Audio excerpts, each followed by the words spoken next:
It began with a bond forged in fire. One man, one dog, both trained for war. Ethan Cole was a Marine who'd seen too much. Ranger, his German Shepherd partner, had saved his life more times than he could count. But when the war ended, only one of them knew how to keep fighting. Ethan retreated into the wilderness, chasing silence. Ranger followed, not because he was told to, but because loyalty doesn't retire. In those misty Appalachian woods, they built a fragile peace, man and dog living by instinct and memory. Until the day the forest went still. No birds, no wind, just a scent, cold, metallic, that sent Ranger sprinting ahead, ignoring every command. What he led Ethan to that morning would change everything. A secret buried beneath years of moss and guilt. Because sometimes, destiny doesn't call you back to the battlefield. It finds you in the quiet, when you've almost forgotten how to fight. The dawn crept slowly over the Appalachian ridges, its pale light spilling like liquid silver through the mist that blanketed the valley. The mountains stood quiet and watchful, their peaks veiled in low clouds that moved like ghosts across the treetops. In that vast silence where the only sounds were the soft drip of dew from pine needles and the distant call of a mourning dove, stood a cabin, small, weathered, and solitary. It clung to the edge of civilization, like a memory refusing to fade. Inside, Ethan Cole moved with quiet precision. His motions were deliberate, practiced, the kind of discipline that never truly leaves a soldier. The kettle on the wood stove whistled softly, and he poured the steaming water over ground coffee in an old tin pot.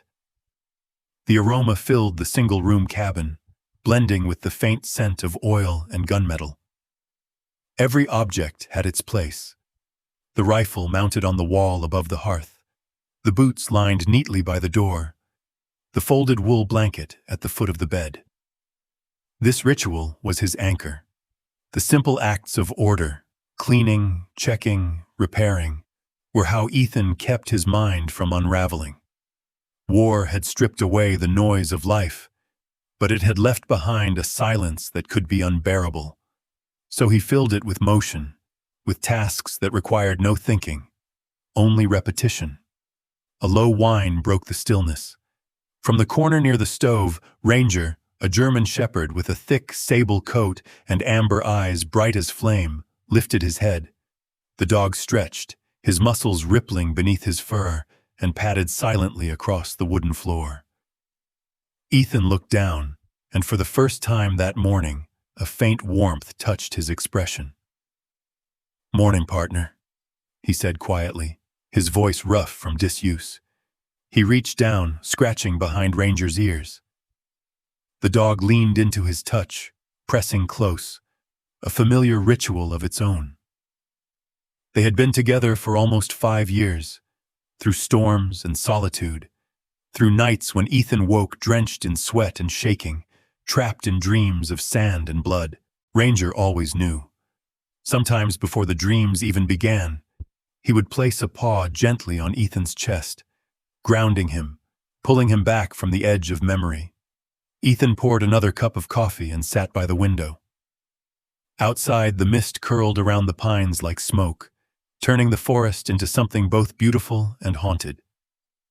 The mountains stretched endlessly, a wilderness that swallowed roads, people, and time. This was why he'd come here, to disappear, to find some form of peace the world had refused him. But peace was a fragile thing. It didn't last long when you carried ghosts. He rubbed the scar on his forearm, feeling the faint ridge beneath the skin, and his mind drifted back without permission. The roar of helicopters filled his head, the whoop, whoop, whoop of rotors slicing hot desert air. He saw flashes of movement, heard the dull pop of rifle fire, smelled the acrid sting of gunpowder. In his memory, men shouted orders through static, and the world became chaos, sand, smoke, and blood mixing into one endless moment of fear. "Eagle 2, we're surrounded!" someone had yelled.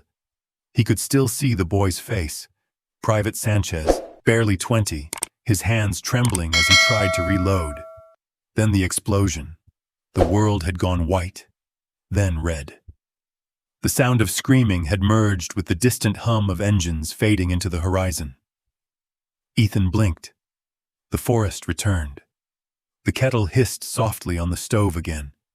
He exhaled, long and unsteady, running a hand over his face.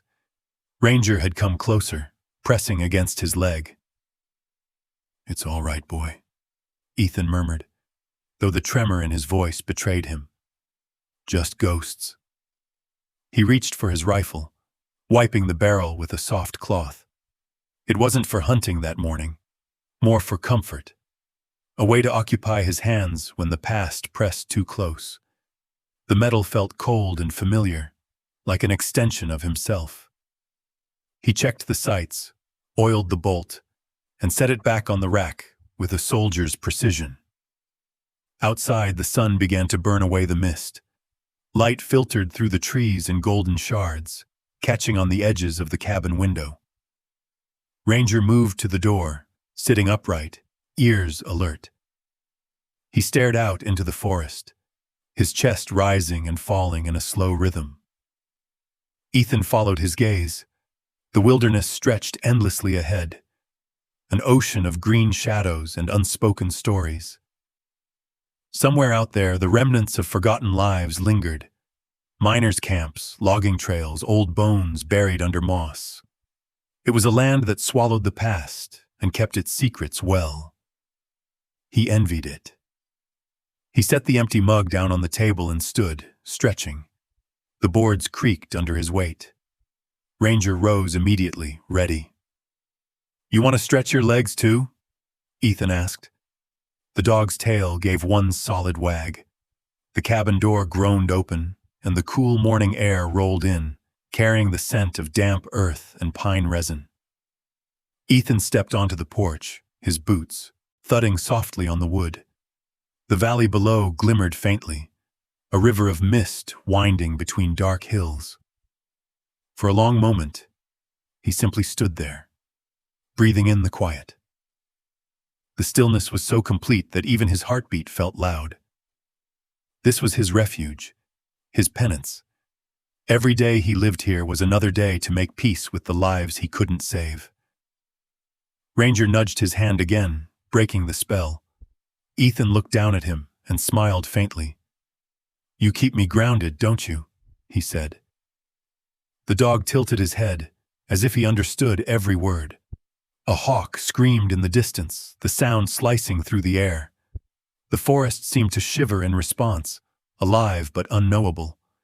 Ethan felt the familiar pull, the same instinct that had driven him into battle years ago. Out there, beyond the tree line, was something waiting. He didn't know what, but the mountains always had a way of revealing truths you weren't ready to face. He turned back toward the cabin, checking the rifle once more, an old habit that felt like breathing.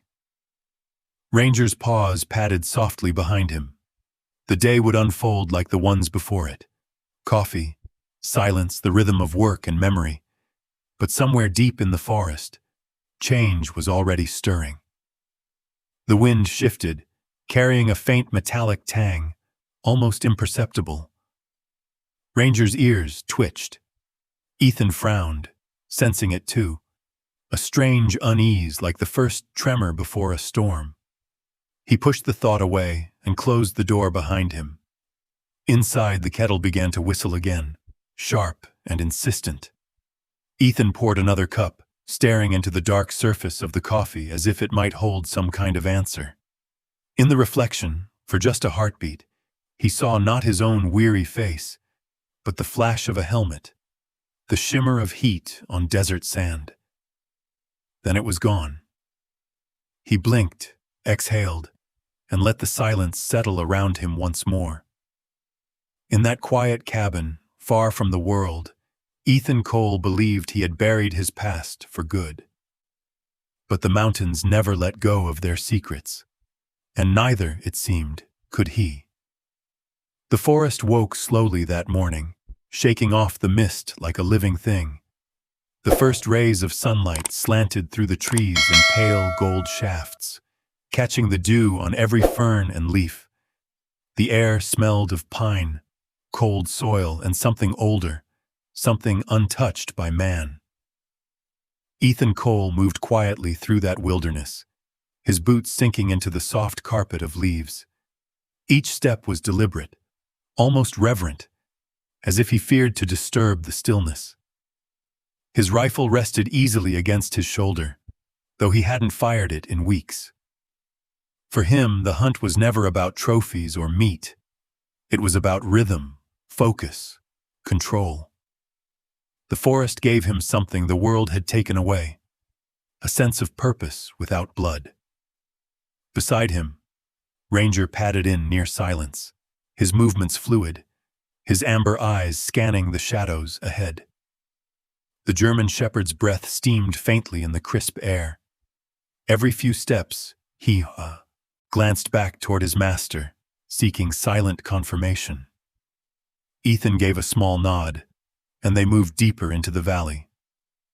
The forest here was both majestic and menacing, a cathedral of towering oaks and black maples, their limbs twisting into an interlocking canopy that dimmed the morning light. The deeper they went, the more the air thickened, heavy with the scent of moss and decay. A crow called once in the distance, and then abruptly, the forest went silent. Ethan stopped. The absence of sound was sudden, unnatural. No birds, no insects, not even the wind, just the faint pulse of his own heartbeat. Ranger froze beside him, his ears erect, tail stiff. A low growl vibrated in the dog's chest, a warning, deep and instinctive. "What is it, boy?" Ethan whispered, scanning the trees. Nothing moved. The forest was a painting, still, breathless, waiting. Then Ranger's head snapped toward the east. He barked once, sharp and urgent, before breaking into a sprint through the undergrowth. "Ranger, heel!" Ethan called, his voice low but firm. The dog ignored him. That was rare, unheard of, in fact. Cursing under his breath, Ethan followed. Branches whipped against his arms and face as he pushed through the thicket. The ground sloped downward sharply, the soil damp and treacherous. Roots twisted like snakes beneath the leaves. He slid the last few feet, grabbing at a moss-covered rock for balance, and then stopped dead in his tracks. Before him, the forest fell away into a ravine, narrow and shrouded in fog. The light down there was dim and green, filtered through layers of mist and shadow. Ranger stood at the edge, whining softly, his gaze fixed downward. Ethan approached slowly, his breath visible in the chill air. He could smell it now, a faint metallic tang beneath the damp earth and rotting leaves. It was old but sharp, like the ghost of machine oil and rust. He peered over the edge and felt his stomach twist. Something unnatural gleamed faintly through the fog below. He began the descent carefully, gripping the trunks of young saplings for support. Ranger leapt ahead, sure-footed and eager, waiting at intervals for Ethan to catch up. The deeper they went, the thicker the air became. Moss draped from the trees like tattered cloth, and the ground grew slick with decay. Then, through the mist, he saw it. A vast, broken shape loomed out of the earth, a hulk of twisted metal and glass, half swallowed by the forest. Vines coiled around its body like serpents. Ferns sprouted from cracks in its fuselage. The sunlight that managed to reach the ravine glinted off shattered glass and rusted steel. It took Ethan a full minute to understand what he was looking at.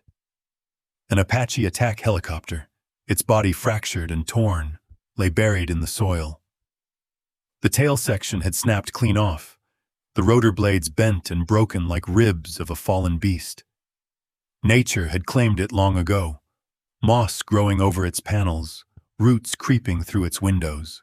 Yet even in ruin, it radiated power, like the skeleton of something that had once ruled the skies. Ethan's breath hitched. "What the hell?" he murmured. Ranger barked once, circling the wreckage cautiously. Ethan stepped closer, his boots sinking into the soft mud. He ran a gloved hand over the metal surface. Flakes of paint came away easily. Faded letters were still visible near the nose. U.S. Army. His pulse quickened. He moved toward the cockpit, which was half buried under a mound of earth. The canopy was shattered, jagged edges of glass still clinging to the frame. He crouched, peering inside. For a moment, all he saw was darkness. Then his eyes adjusted, and he froze. Inside the pilot's seat sat a human skeleton, slumped forward against the restraints. The flight suit, once olive green, was now little more than rags clinging to brittle bones. The name patch was still faintly legible. Hale. M. Ethan swallowed hard. "Captain Marcus Hale," he whispered, the name heavy in his throat. He stood there for a long time, his breath shallow. The air around the wreck was colder, as if the place itself remembered. He imagined the moment it fell, the thunder of engines, the desperate shouts over the radio, the impact that buried it here forever. Ethan reached into the cockpit carefully, brushing away vines and debris. Beneath the cracked control panel, something glimmered faintly. He pulled it free. A sealed military hard drive, its casing scratched but intact. It was heavy, solid, the kind used for field operations.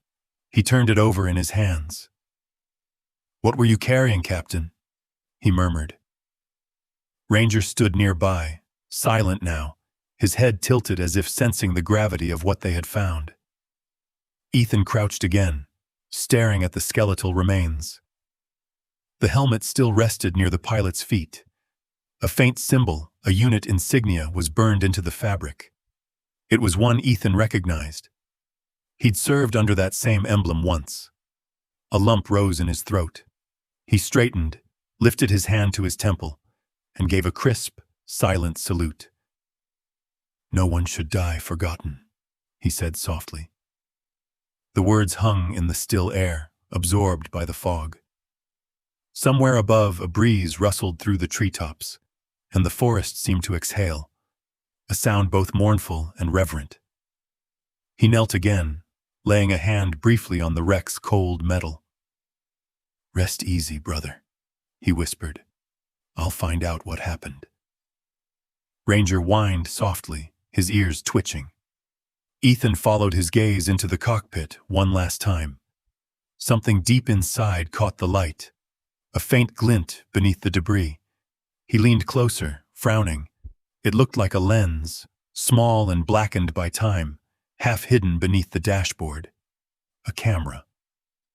For a moment, the thought made his pulse quicken. He reached for it but stopped halfway, his instincts whispering caution. Whatever it had once recorded was long dead, yet the idea of it watching, even after all these years, sent a chill down his spine. He turned away, clutching the hard drive tightly. The forest was silent again, but it no longer felt empty. It felt like something unseen was watching from beyond the mist. As Ethan began the climb back up the ravine, Ranger at his side, the wind shifted once more, carrying the faint metallic scent away into the trees. Above them, hidden by layers of fog, a single crow let out a harsh, echoing cry, as if marking the discovery of a secret that was never meant to be found. And from the depths of the broken helicopter, the dead camera lens caught the last flicker of sunlight and reflected it. Cold, unblinking, eternal. By the time Ethan and Ranger made it back to the cabin, the sky had turned the color of gunmetal. Clouds gathered over the ridgeline, heavy and bruised, pressing low on the peaks. A storm was coming. He could smell it in the wind, sharp and electric. The forest, once alive with birdsong, had fallen silent again, as if holding its breath. Rain came without warning, a sudden downpour that hammered the tin roof in a relentless rhythm. The world outside dissolved into a blur of gray and motion. Inside, the cabin was dim, lit only by the flicker of the oil lamp on the table. Shadows stretched long across the walls, swaying with every gust of wind that rattled the windows. Ethan sat hunched over the table, the military hard drive resting in front of him like an accusation. The casing was cold, dented, and heavier than it looked. He turned it over in his hands again, tracing the faded serial number etched into the steel. His reflection wavered in the dull metal. Tired eyes, streaks of mud on his face. A man who looked like he hadn't slept in years. He told himself to leave it alone. Whatever secrets the dead pilot had carried weren't his to uncover. Yet the thought gnawed at him like a wound. Why was that helicopter out there? Why was it buried in the middle of nowhere? He glanced at Ranger, lying on the rug near the stove. The dog's eyes were half open, ears twitching at every rumble of thunder. Ethan envied that calm. "Guess curiosity's gonna kill me one day too, huh, boy?" he muttered. Ranger didn't move, but one ear flicked in acknowledgement. Ethan exhaled slowly, then reached for his old laptop. A thick, weather-beaten machine that looked as if it had survived 2 wars of its own. He powered it on. The screen flickered to life with a faint hum. Rain drummed harder on the roof, a sound like distant artillery. He connected the hard drive. The device clicked once, twice, and then the computer recognized it. For a moment, nothing happened. Then a single folder appeared. Secure, classified. He clicked it open. A warning message flashed across the screen in harsh red text. Encrypted system. Authorized personnel only. A line of code began to scroll. It was military-grade encryption, more complex than anything he'd seen in years. Layers upon layers of digital walls, locked behind algorithms and keys, that required clearance he no longer had. Ethan leaned back, rubbing his temples. "You've got to be kidding me," he muttered. He could close it right then, pretend he'd never seen it. But another part of him, the soldier who had once trusted orders and paid for it with lives, refused to look away. The forest outside groaned under the weight of the storm, as if nature itself was warning him not to dig deeper. But Ethan had never been one to listen to warnings. He reached under the table, pulling out a small black pouch. Inside were a handful of USB tools and an old decryption program he'd once used overseas to intercept enemy transmissions. His fingers moved with muscle memory, each command typed with practiced precision. Hours passed. The storm intensified, turning the cabin into an island adrift in rain. Thunder rolled across the mountains like cannon fire. Every time lightning flashed through the window, the brief light caught on Ethan's face. Eyes narrowed, jaw set, exhaustion etched into every line. Ranger lifted his head once, sensing the tension radiating from his master. But Ethan didn't notice. He was too deep in it now, chasing ghosts through lines of code. Then something changed. A new window appeared, asking for a passcode. Ethan froze. His heart pounded. He didn't know the code, but he noticed something in the metadata. A reference string marked Hail Unit 619. He hesitated, then typed it in. The screen blinked, then unlocked. Dozens of folders appeared, labeled with cold, bureaucratic precision. Logistics, intel, audio transcripts, mission manifests. His pulse quickened. He opened the first folder. Inside were inventory sheets, lists of military-grade weapons, shoulder-launched missiles, encrypted radios, drone components. The destination column caught his eye. It didn't list American bases. It listed coordinates. Foreign coordinates. He scrolled further. The next file was labeled Communications Archive. He opened it and pressed play on the first audio clip. A woman's voice, calm, measured, commanding, filled the cabin. "Shipment 7 is confirmed. Double the usual price. They'll pay it. We control the market. Another voice, male, replied in a clipped accent. And the Pentagon? We'll see what we let them see. Ethan froze. He recognized that voice. Not the accent, but the woman's. He had heard it before, years ago in a briefing room. Her name had been on contracts, her face on news channels. Victoria Kane, CEO of Helix Dynamics, one of the largest private defense contractors in the world. He opened the next file. Video OS0001. The screen filled with grainy footage from a covert camera, the lens angled from behind a bookshelf. The setting was a sleek, glass-walled office overlooking a skyline he couldn't place. A woman sat behind a modern steel desk, impeccably dressed, her dark hair swept back, eyes sharp and unreadable. She smiled faintly at the man across from her. "War is just business when you control the supply," she said, her tone as smooth as silk and as cold as steel. Ethan's stomach turned. The man in the footage, Hale, was barely visible, his reflection caught in the glass. The camera trembled slightly, as if hidden in his uniform. She didn't know he was recording. Ethan's hand tightened around the mouse until his knuckles whitened. He stopped the video halfway, unable to watch more. The rain outside seemed to pound harder, echoing the surge of his pulse. He sat there in silence, staring at the frozen frame of Victoria Kane's face. For a long time, the only sound was the low rumble of thunder and the rhythmic tap of water dripping through a leak in the ceiling. He thought of the men he had served with, Sanchez, Miller, Boone, all names carved into his memory like scars.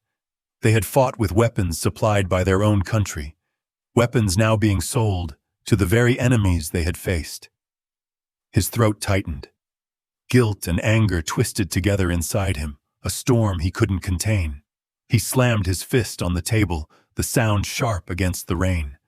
Ranger startled, jumping to his feet. Ethan breathed hard, his chest rising and falling. "They died for her profits," he whispered. "All of them."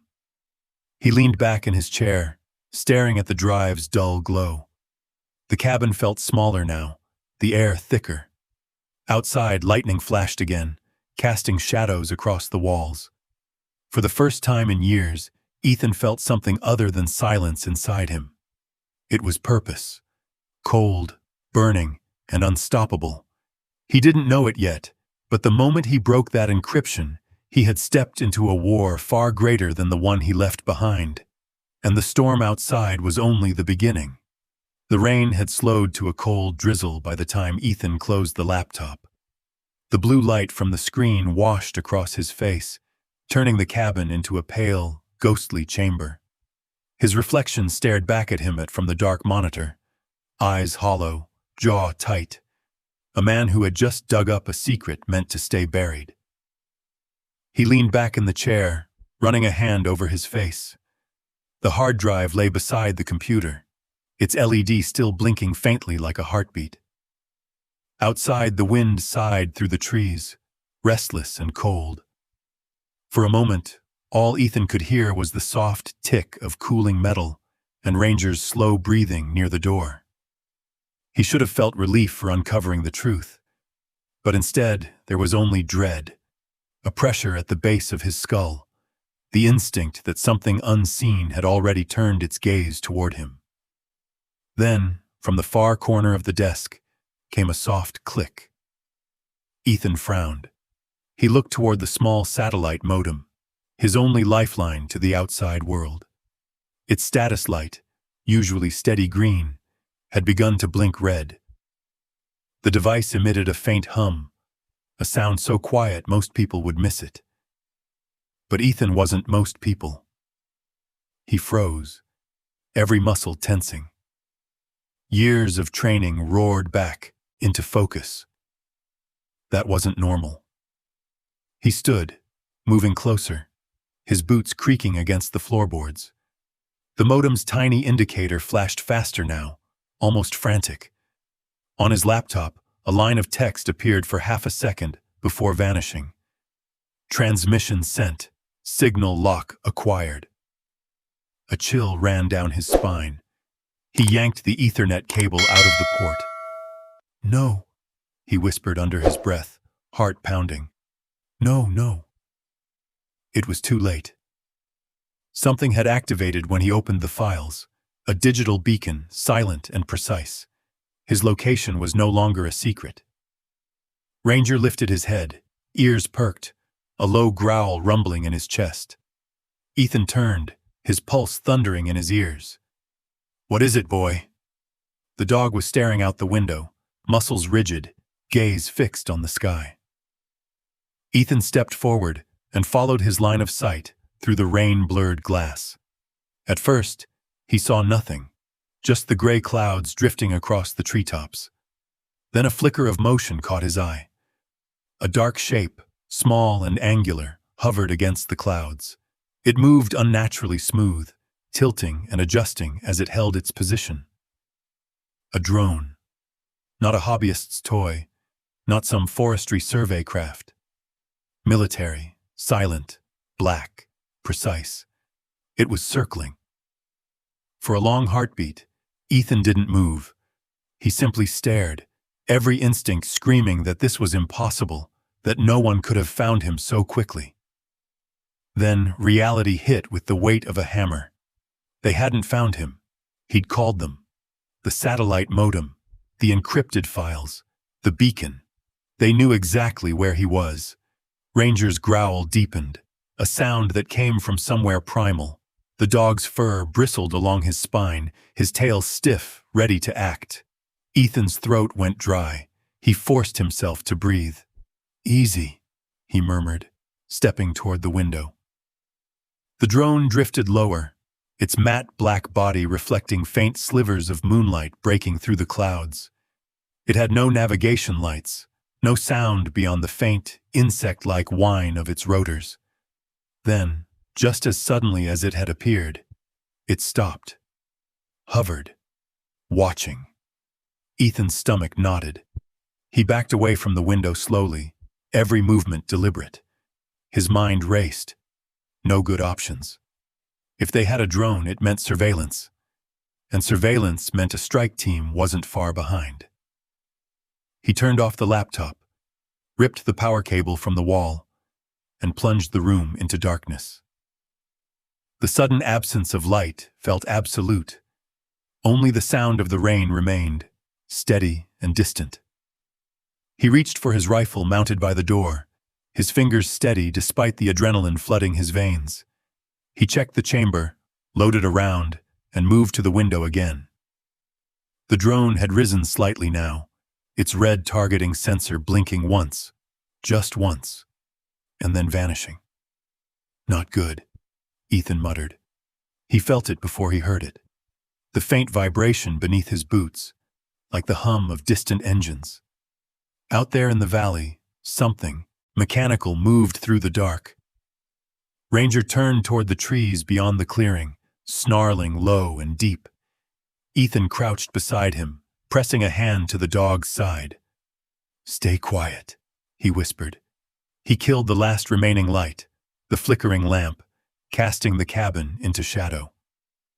Outside, the storm clouds parted briefly, letting a shaft of moonlight spill across the clearing. That was when he saw them.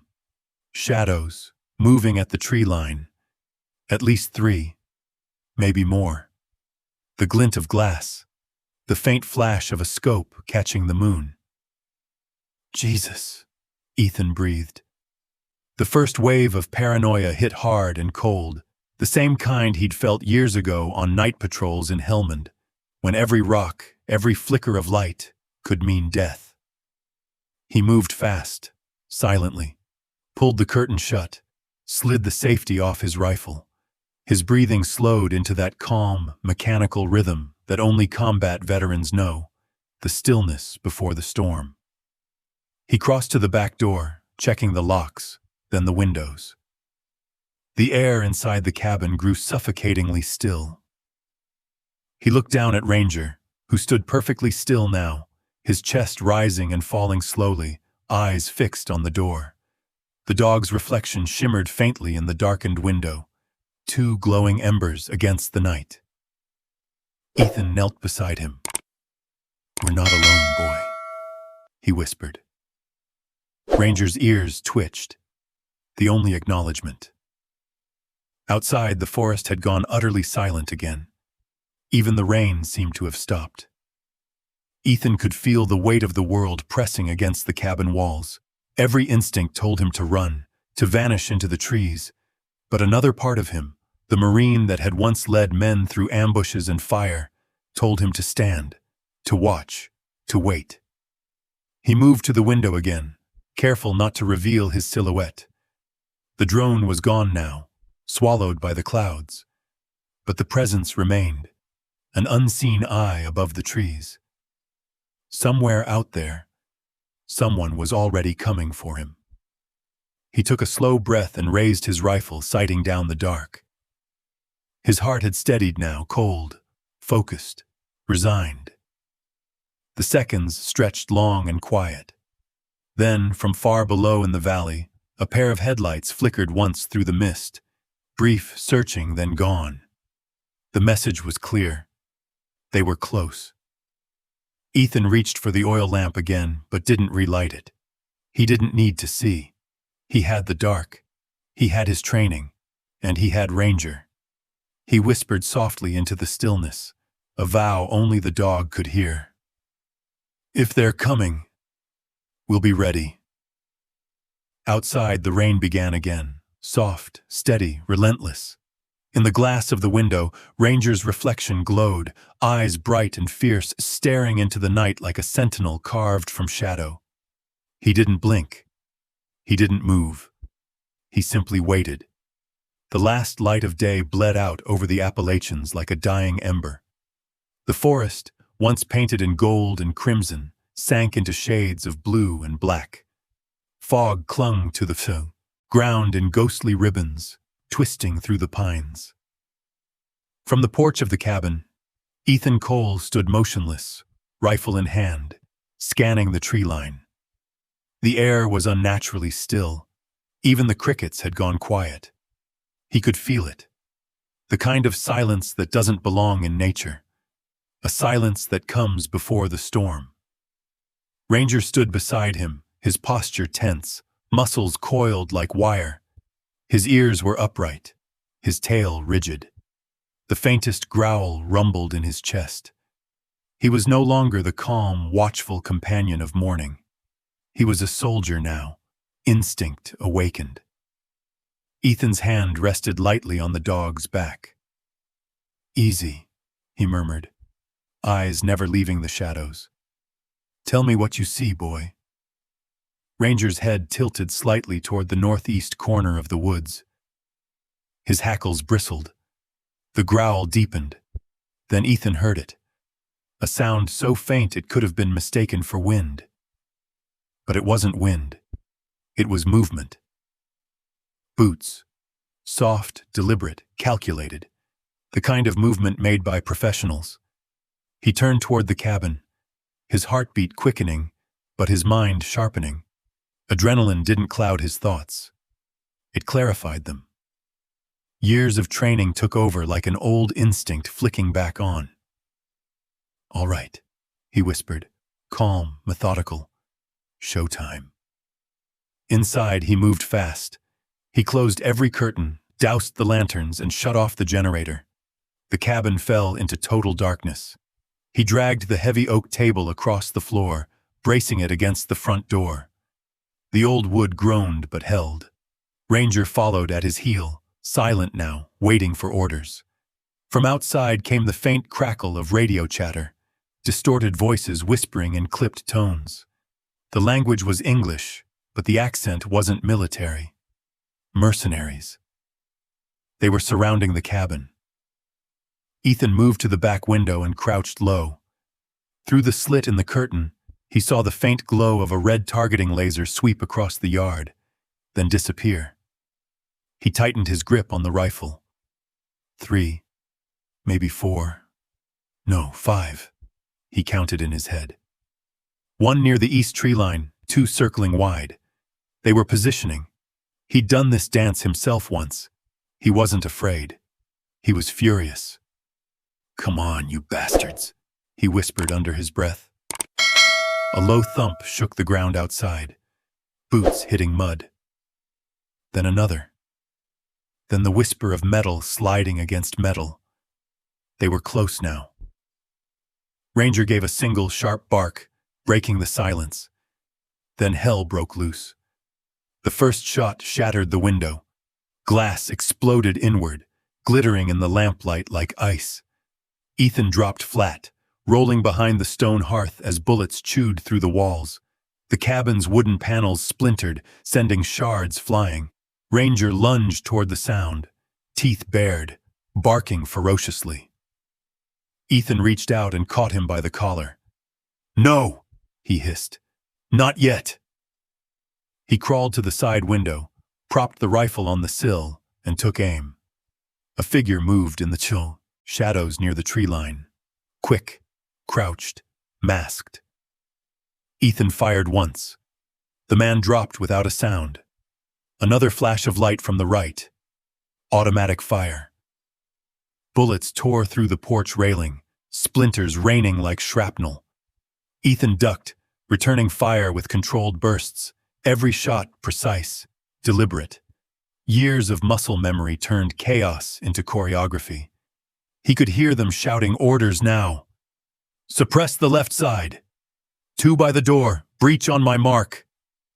"Not a damn chance," Ethan muttered. He moved quickly to the front, dragging the heavy oak table tighter against the door. He grabbed a handful of old shotgun shells from a crate near the wall and slid them into the pump action beside him. The air inside was thick with smoke and dust. Outside, footsteps crunched closer. He caught sight of 2 dark figures approaching the porch, flashlights slicing through the fog. One of them carried a battering ram. Ethan chambered a shell and waited. His finger rested on the trigger, steady as stone. Ranger crouched beside him, trembling with restrained fury.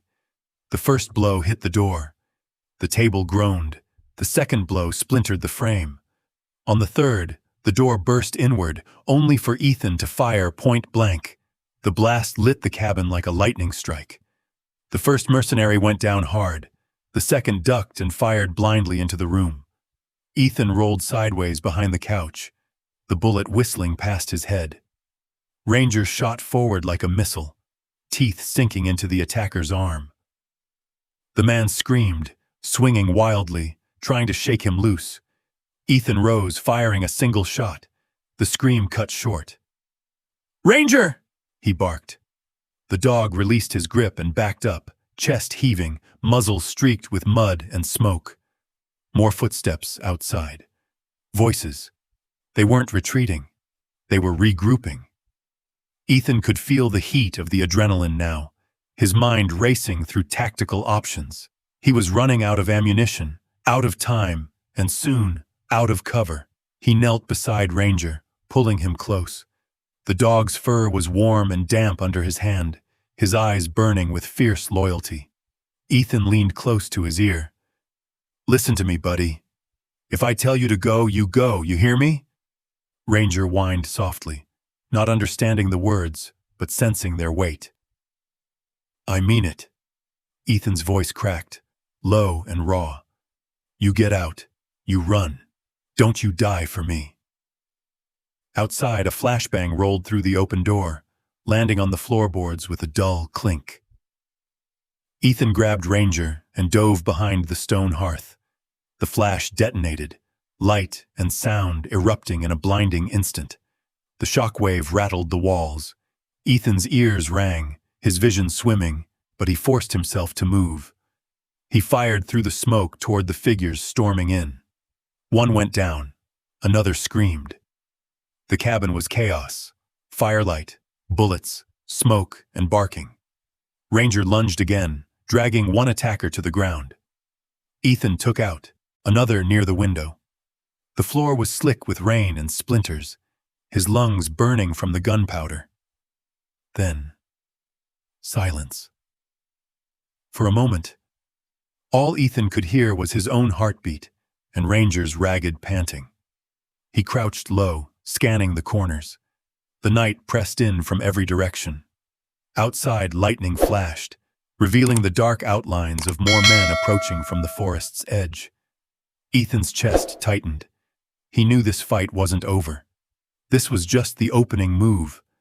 He wiped the sweat from his forehead and whispered to the dog beside him, "Round one's ours, boy, but they'll be back." Ranger pressed close, his body tense, his eyes burning like two small fires in the dark. And as thunder rolled through the mountains, shaking the earth beneath them, Ethan Cole tightened his grip on his rifle, ready to face whatever hell was coming through that door next. Smoke hung heavy in the cabin, curling toward the rafters like dark fingers. The smell of burnt gunpowder and pine filled the air. The brief silence after the firefight was deafening, a fragile, trembling calm that never lasts. Ethan crouched behind the hearth, sweat and soot streaking his face. His hands trembled slightly, not from fear, but from the realization that the battle wasn't over. It was only shifting shape. Outside, he could hear them regrouping. Orders were shouted in clipped, efficient tones. Boots crunched against gravel. The mercenaries were moving back into position, preparing for another push. They weren't leaving until they finished the job. Ethan glanced around the cabin. It was ruined. Holes torn through the walls, glass shattered across the floor, blood drying in streaks near the door. The life he had built here, the fragile peace he had tried so hard to protect, was gone. He'd spent years building a sanctuary out of solitude, and in one night, it had become a war zone. His gaze fell on the corner where his old military duffel sat, half-packed from his hunting trip. Inside was everything he truly needed: rations, ammo, maps, a first aid kit, and the sealed hard drive still wrapped in oilskin. The proof of a crime powerful people would kill to erase. He exhaled slowly. "We're done here," he whispered. Ranger crouched beside him, turned his head, eyes gleaming in the dim light. The dog's flanks rose and fell with steady breaths, calm under pressure, ready for whatever came next. Ethan's jaw tightened as he made the decision he'd been avoiding. "We light it up." He grabbed the small canister of kerosene from under the stove, twisting off the cap. The scent was sharp, acrid. He splashed it across the floor, the curtains, the splintered wood of the doorframe. The liquid pooled darkly around the broken table legs. Ranger sniffed at the air and let out a low whine. "I know," Ethan said, his voice barely audible, "but it's the only way." He struck a match. For a second, the small flame flickered weakly against the darkness. Then he dropped it. The fire caught instantly. Flames licked upward, devouring the oil-soaked wood. Within seconds, the walls glowed orange, shadows dancing like specters on the logs. The heat built fast, driving Ethan backward toward the open window. Through the rising smoke, he caught sight of himself reflected in the cracked mirror over the sink, eyes hollow, expression hard. The firelight made them look almost golden. He whispered to the reflection, "Guess this is goodbye." Outside, the forest flickered alive with the glow of the blaze. Shouts echoed from beyond the clearing. "He's burning it! Move in! Move in!" Ethan swung the duffel over his shoulder and turned to Ranger. "Go," he commanded softly. The German shepherd bolted through the broken back window, landing in the wet grass with practiced grace. Ethan followed, dropping low as bullets tore through the smoke behind him. The sound was chaotic, shouting, gunfire, the roar of the inferno consuming the cabin. He didn't look back. Couldn't. The two figures melted into the forest, swallowed by the thick Appalachian night. Branches whipped at their faces as they ran, the underbrush tearing at their clothes. The only light came from the burning cabin behind them, an orange beacon pulsing through the trees. Gunfire cracked through the night, bursts of light flashing between the trunks. Ethan and Ranger weaved through the terrain, with the precision of creatures born to survive. His training took over, guiding his body through instinct more than thought. Left at the boulder, down the ravine, follow the wind. The forest was alive with sound now, bullets snapping past, the distant roar of the fire, the pounding rhythm of pursuit. He could hear the mercenaries' voices behind them, distorted by distance and echo. "He's heading north! Take the ridge! Cut him off!" Ranger darted ahead, then paused, ears pricked, nostrils flaring. Ethan caught up, breath ragged, his shoulders screaming from recoil fatigue. "Which way?" he whispered. The dog turned sharply, bounding downhill toward a narrow stream glinting faintly in the moonlight. Ethan followed, sliding in the mud, catching himself on exposed roots. They splashed into the water, cold biting through his boots. He dropped to his knees and motioned Ranger down. "Stay low," he breathed. "Let the current mask us." The stream wasn't deep, but it was enough. They waded quietly, water swirling around their legs, the sound covering their movement. Behind them, flashlights swept through the trees like searching eyes. Voices barked orders, growing more frustrated. After a few minutes, the forest began to close around them again. The fire's glow faded to a dull orange smear against the horizon. The rain returned in a light drizzle, steam rising from Ethan's soaked jacket as his body heat clashed with the cold night air. He didn't know how long they moved. Minutes, maybe hours. Time lost meaning when survival was the only clock. When he finally stumbled onto dry ground, his legs gave out beneath him. He collapsed near the base of a fallen oak, the duffel still clutched in one hand. His chest rose and fell in sharp, uneven gasps. Ranger stood beside him, panting hard, his fur plastered to his body. The dog nudged Ethan's shoulder once, then again, a soft whine escaping his throat. Ethan blinked through the exhaustion. His arm was bleeding, a graze along the bicep he hadn't even felt during the fight. Blood mingled with rainwater, running in thin, dark lines. Ranger licked the wound gently, whining louder now. "I'm all right," Ethan whispered, voice hoarse. "Just tired." He leaned back against the damp bark, closing his eyes for a moment. The forest surrounded them in silence again, broken only by the faint hiss of rain on leaves and the quiet breathing of his dog. In the flicker of lightning far above, he saw brief images from his mind's battlefield. His squad's faces, the night vision green of gunfire, the helplessness of watching brothers fall one by one. And now here he was again, running, fighting, bleeding. Different war, same ghosts. He opened his eyes, staring into the black canopy above. "Guess I never really left it," he murmured. Ranger shifted closer, pressing his body against Ethan's leg for warmth. The dog's fur was soaked, his body trembling from cold and exhaustion, but his eyes stayed locked on the forest edge, ever vigilant. Ethan rested a hand on his head, feeling the rise and fall of his breathing. "You know," he said softly, "you're all I've got left, don't you?" Ranger's tail thumped weakly once against the ground. A faint smile ghosted across Ethan's lips. "Yeah," he whispered. "Me too, buddy. Me too." He let the sound of the rain lull his racing heart, the rhythm of it steady and unrelenting. The fire that had been his home was now just a distant glow somewhere behind the ridge.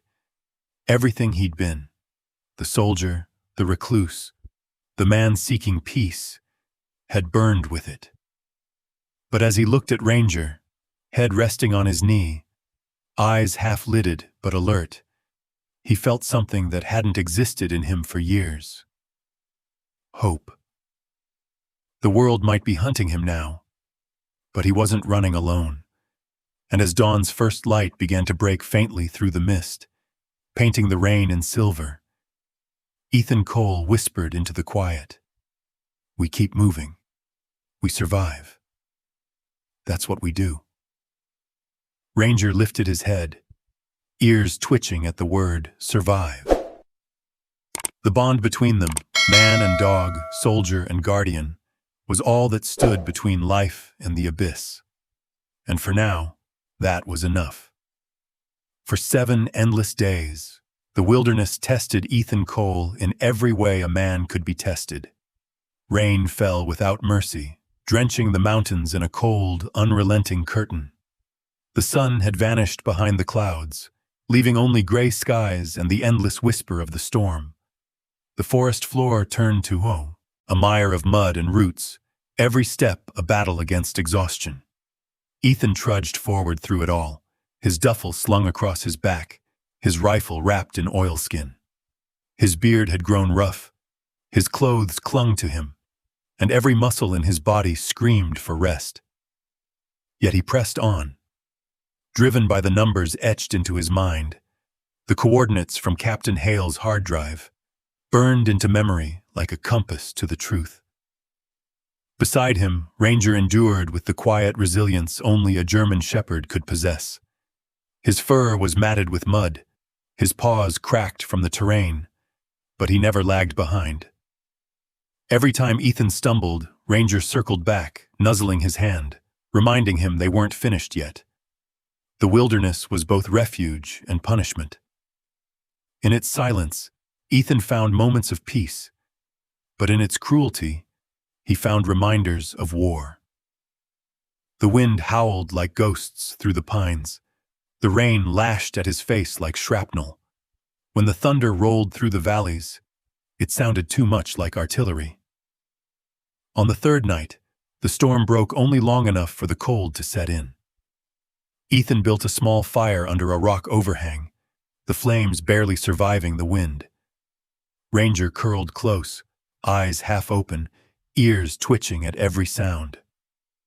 In the flickering light, Ethan unzipped his jacket and pulled out the small, worn map he'd drawn by hand, his guide to the coordinates.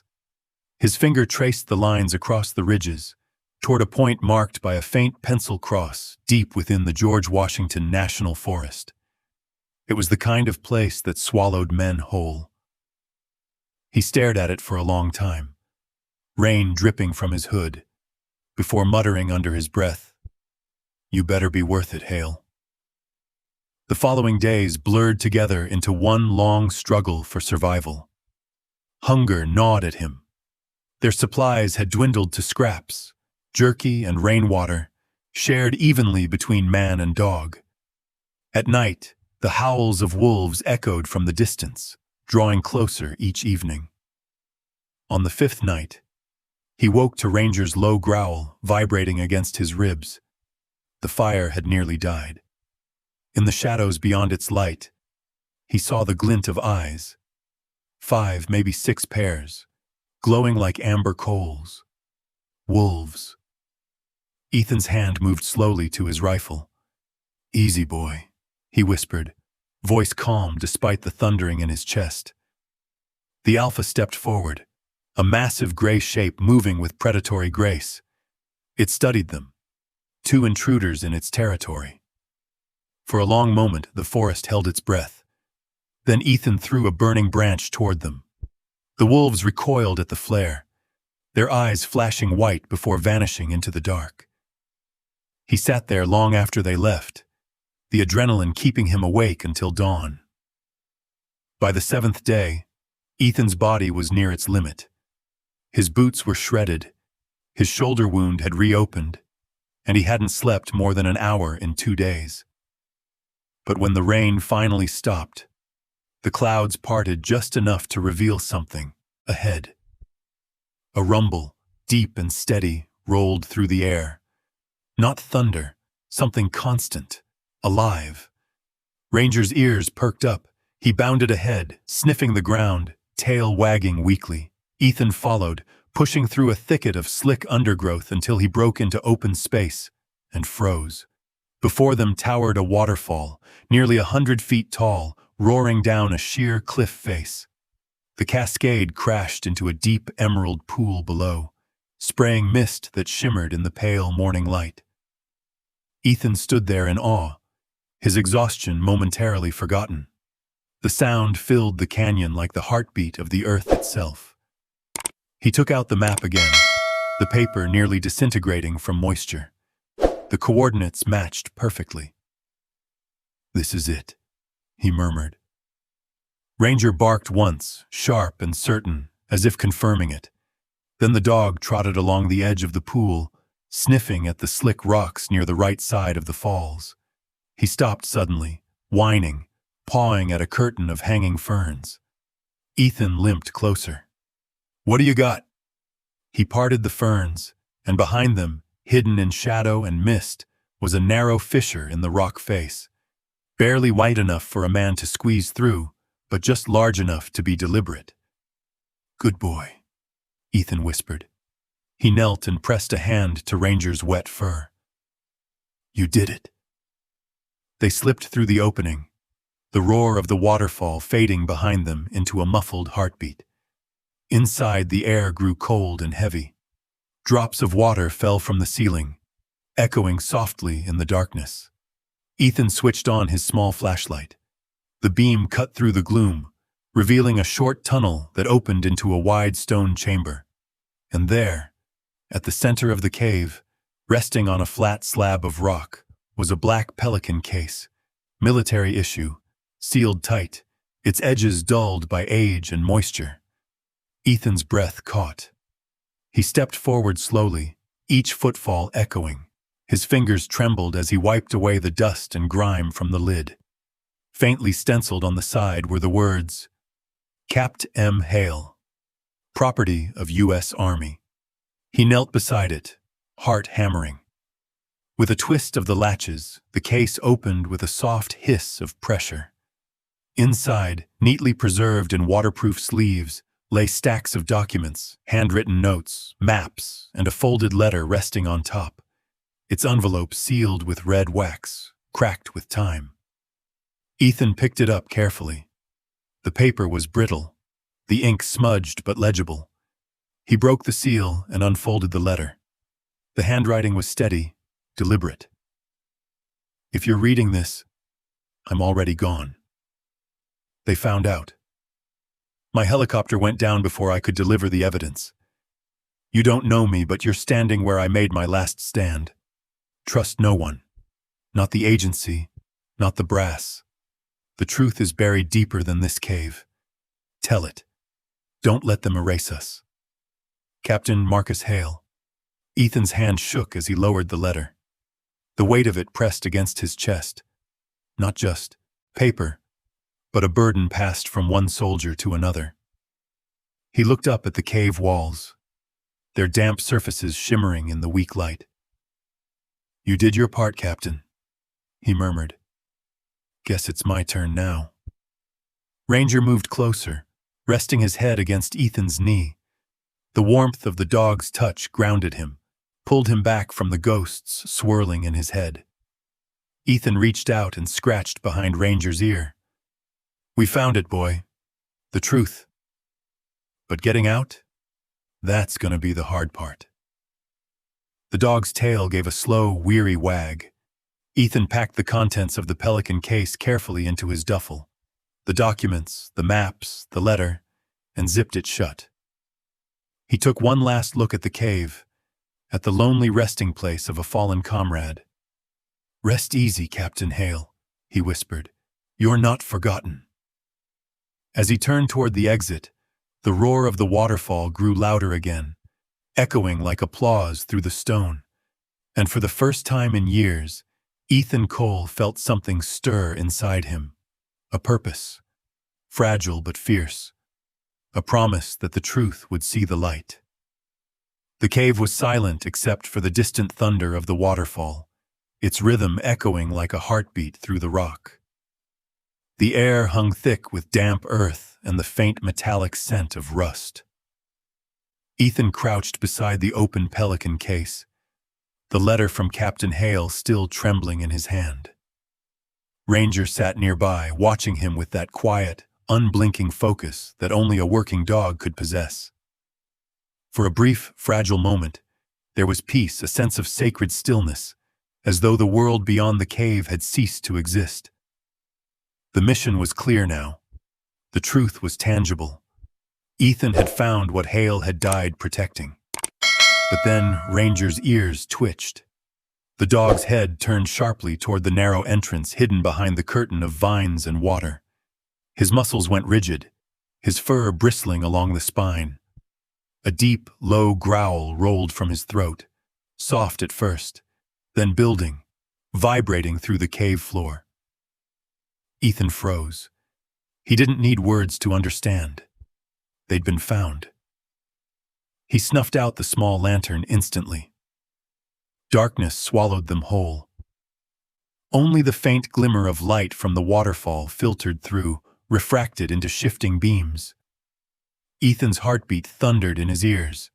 Then there it was, a sound that didn't belong to nature. The muted crunch of boots on wet stone, the clatter of gear, the faint hiss of radios. Voices. Muffled, but close. Sector clear. No visual yet. Check the waterfall entrance. Ethan's stomach clenched. He grabbed the pelican case, slamming it shut as quietly as he could. The echo still carried. He cursed under his breath, every muscle wired tight. Ranger's growl deepened. A flashlight beam cut through the waterfall, slicing into the mist like a blade of white fire. The silhouettes of 3 men appeared faintly beyond the curtain of water, armed, moving in, formation. They were methodical, professionals. The same team from the cabin, or another just like them. "Move!" Ethan hissed under his breath. He slung the duffel over his shoulder, the case clutched to his chest, and motioned for Ranger to follow. The dog obeyed instantly, padding silently across the slick cave floor. At the far wall, half hidden by rock and shadow, he spotted what he was looking for, a narrow fissure, almost invisible in the dark. He remembered Hale's map, the notation scrawled in the corner like a warning. Secondary passage. Widow's vein mine. It was their only chance. He squeezed into the crevice, the stones scraping against his jacket, cold and wet. The passage was barely wide enough to crawl. Ranger followed close, his breath hot against Ethan's heels. Behind them, the mercenaries entered the cave, their flashlights swept across the stone walls. "Tracks here!" one of them shouted over the roar of the waterfall. "Fresh! Lock the perimeter!" another barked. "They're still inside!" Ethan kept moving, dragging himself deeper into the tunnel. His shoulders brushed rock on either side, and every few feet the ceiling dropped lower. Dust trickled down from above, stinging his eyes. The sound of pursuit grew louder, footsteps pounding, voices echoing down the narrow corridor. He pressed forward until the tunnel suddenly widened, sloping downward into a yawning shaft. The air grew colder, heavier, laced with the scent of old stone and decay. He realized, with a chill, that this wasn't just a cave. It was an abandoned mine, a labyrinth of tunnels carved decades ago, forgotten by time. The widow's vein. Ethan swung his flashlight up, the beam cutting through the darkness. The tunnel ahead stretched on endlessly, supported by rotting wooden beams and hanging cables that swayed with each vibration. Somewhere deep below, he could hear the faint trickle of underground water. He turned to Ranger, who stared back with those amber eyes, steady, fearless. "We're not dying here," Ethan muttered. The dog's tail flicked once, a silent vow. Behind them, the first faint glint of a flashlight bounced against the rock. Ethan swore and began to run. The duffel thumped against his back with every stride. The air filled with the echo of boots, breath, and the hollow clang of old metal. Ranger ran beside him, sure-footed even in the dark. Then the tunnel forked. One path led downward into deeper shadow, the other veered sharply left, half collapsed with rubble. Ethan hesitated only a moment before choosing the left, tighter, more concealed. They squeezed through the debris, Rocks shifted beneath their boots, dust falling in choking clouds. The flashlight beam flickered, struggling against the darkness. Far behind, a shout rang out. "Contact! They're in the mine!" Gunfire cracked. The sound echoed like thunder, magnified 100-fold by the stone walls. A bullet sparked off the rock near Ethan's head, showering him with grit. He ducked instinctively, clutching Ranger's collar. "Keep moving," he hissed, dragging himself forward. They stumbled through another corridor, this one lined with the rusted remains of minecarts and rails buried in silt. Water dripped from the ceiling, each drop echoing like a drumbeat in the silence between gunfire bursts. A low rumble vibrated through the ground. Ethan paused, realizing what it was, part of the mine, collapsing under the weight of time and impact. He looked up. Cracks snaked across the ceiling, dust raining down. "Go!" he shouted. Ranger sprinted ahead just as a section of the tunnel behind them gave way in a roar of stone. The collapse sealed the passage completely, cutting off the shouts and light of their pursuers. Silence followed. Thick, suffocating, final. Ethan coughed, waving away the dust, his flashlight beam shaking in his hand. "Well," he rasped, "that's one way to shut the door." Ranger padded back to him, brushing against his leg. His fur was caked in dirt, his eyes bright. Ethan crouched down, resting a trembling hand on the dog's neck. His voice was hoarse, but steady. "If we die down here," he said quietly, "at least we die with purpose." Ranger pressed closer, resting his head against Ethan's knee, silent, understanding. Ethan let his flashlight sweep over the tunnel ahead. It descended deeper into blackness, the air growing colder with every breath.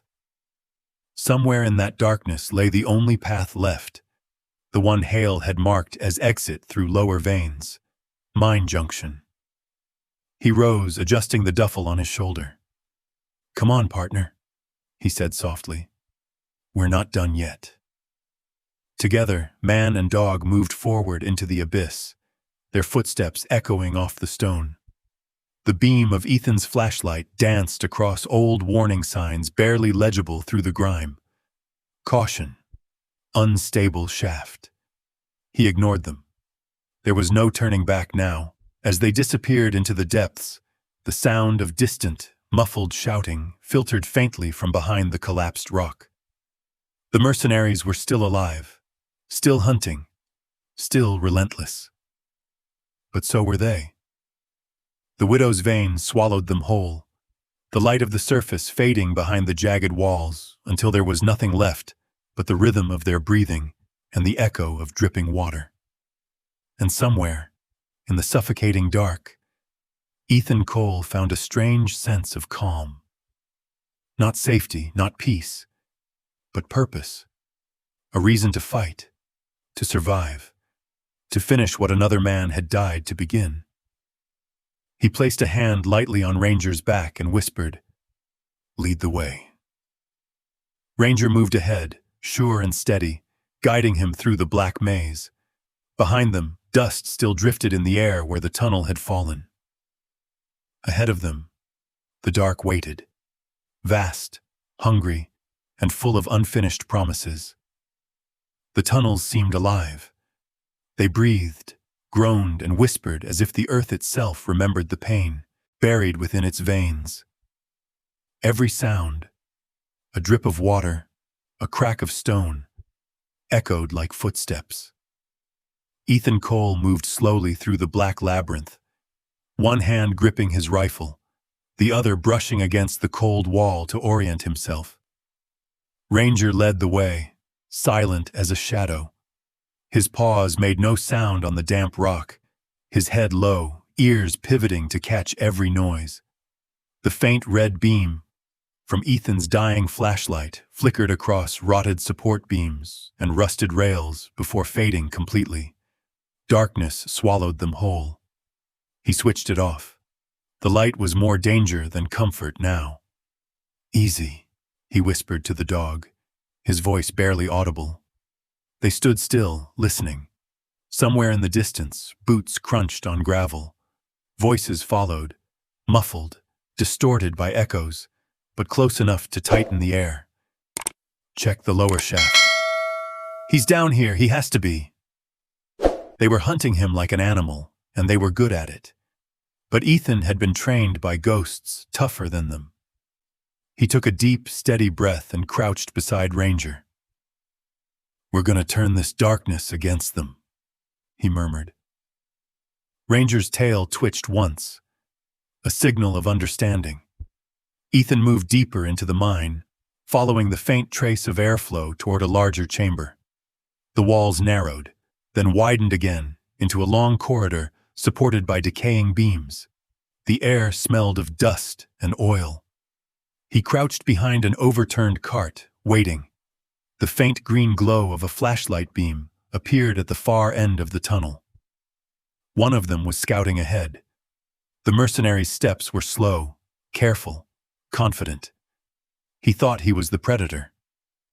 Ethan waited until the man was close enough that he could hear the scrape of his gloves against the rifle. Then, with the speed of a striking snake, Ethan moved. He caught the man from behind, one arm snapping around his throat, the other wrenching his weapon away. The mercenary struggled, kicking against the rock, but Ethan held firm, silent, efficient, merciless. Within seconds, the man's body went limp. Ethan lowered him to the ground and pried the night vision goggles from his helmet. He slid them over his own head, adjusted the straps, and switched them on. The world erupted into shades of green. The darkness was gone. Every crack in the walls, every drifting particle of dust glowed with eerie clarity. He could see everything: the narrow tunnel stretching ahead, the glint of metal from a dropped cartridge, the faint heat signature of Ranger beside him. "Now we hunt," he whispered. They moved like ghosts through the mine, slipping between beams and tunnels. Ethan used the goggles to track their pursuers. 3 heat signatures approaching from behind, 2 more splitting off to flank from above. They were coordinated, trained, but predictable. Ranger's instincts filled the gaps where technology failed. He would pause, sniffing the air, then shift directions without a sound, guiding Ethan through the maze. When the next mercenary crossed the intersection, Ethan raised his rifle and exhaled. One suppressed shot cracked softly. The man dropped. Another shadow moved to investigate. Ranger darted forward, muscle and fury. He hit the soldier at the knees, teeth tearing into fabric and flesh. The scream died quickly. Ethan dragged the body aside, whispering, "Good boy." The corridor opened into a vast cavern, machinery buried in rubble, rusted pipes dripping water that echoed like a clock. The perfect battleground. 2 enemies from the left, 1 from behind. A radio voice barked, "Converge on the central chamber. Don't let him reach the exit." He tore a grenade from his vest and hurled it toward stacked barrels. The explosion ripped through the chamber, shaking loose decades of dust. A mercenary screamed as the blast flung him into the wall. Ethan fired controlled bursts. 2 more fell. Then pain exploded through his shoulder. He spun, hitting a beam. Blood slicked his fingers as he pressed the wound. Damn it! Through the green haze of his goggles, he saw the last man, the leader, advancing with precision. Ethan's arm hung useless. The man leveled his rifle. "End of the line, Marine!" A growl rose from the dark. Ranger lunged from the shadows, slamming into the man's side. They crashed to the ground. The rifle clattered away. Ranger's jaws locked on the man's arm. The mercenary drew a knife, slashing the dog's flank. "Hold on, buddy!" Ethan staggered forward, grabbing his pistol with his good hand. Vision blurring, he fired once. The mercenary went limp. Silence returned, echoing through the cavern. Ethan dropped beside Ranger, breath ragged. The dog's chest heaved, blood streaking his fur, but his eyes were bright. "You did good," Ethan whispered. Ranger's tail thumped once. Overhead beams groaned, dust falling. The structure was failing. Ethan pressed his shoulder, grimacing. "We finish this," he muttered, to himself, to Hale's ghost. He slung his arm around Ranger's neck, limping toward the far tunnel as the mine trembled. One last fight. The mine fell silent, except for dripping water. Dust drifted in the faint light seeping through cracks. Ethan stood trembling, shoulder bleeding, breath shallow. The mercenary leader lay pinned beneath a beam, mask gone, eyes hard as steel. Ethan raised his pistol. "Who sent you?" The man smirked through blood. "You already know." "Helix," Ethan said. The silence confirmed it. He crouched. "Where's the uplink? The signal came from here, didn't it?" The man coughed. "You think you can win this? You're one man. They'll bury you just like Hale." "Maybe. But the truth won't stay buried." The man's eyes flicked toward a cracked wall. Ethan followed the glance to a narrow maintenance shaft. Something metallic gleamed within. He limped closer, Ranger beside him, loyal and bleeding. Inside was a satellite uplink, terminal, and a sat phone, half buried in dust. The mercenaries had been transmitting from here. Ethan connected his battered hard drive, its light blinking weakly. "You think anyone's listening?" the mercenary rasped. Ethan ignored him, scrolling through encrypted files, schematics, payments, videos linking Victoria Kane and Helix Dynamics to global arms deals. Everything Hale had died to expose. He hesitated only a moment, then plugged the uplink into the phone and hit send. Static shrieked through the chamber. He entered Hale's emergency code. The auto dial engaged. "Come on," he muttered. A faint voice answered. "This is Noah Briggs." Ethan froze. "Briggs, this is Ethan Cole. I found Hale's data. Proof. You were his contact." "My God," Briggs breathed. "I've been looking for that for years. Are you safe?" Ethan gave a bitter laugh. "Not even close." The transfer bar crawled across the cracked screen while the mine groaned around him. Ranger guarded the tunnel, growling low. "You're transmitting," Briggs said. "Once this uploads, they can't hide anymore." "Then do what Hale couldn't," Ethan said. "Tell the world." "I will." A soft chime signaled completion. The files were gone, sent into the light. For the first time in years, Ethan felt relief. He lowered the phone. "It's done." Behind him, the mercenary gave one last rattling breath and fell silent. Ethan turned to Ranger, kneeling beside him.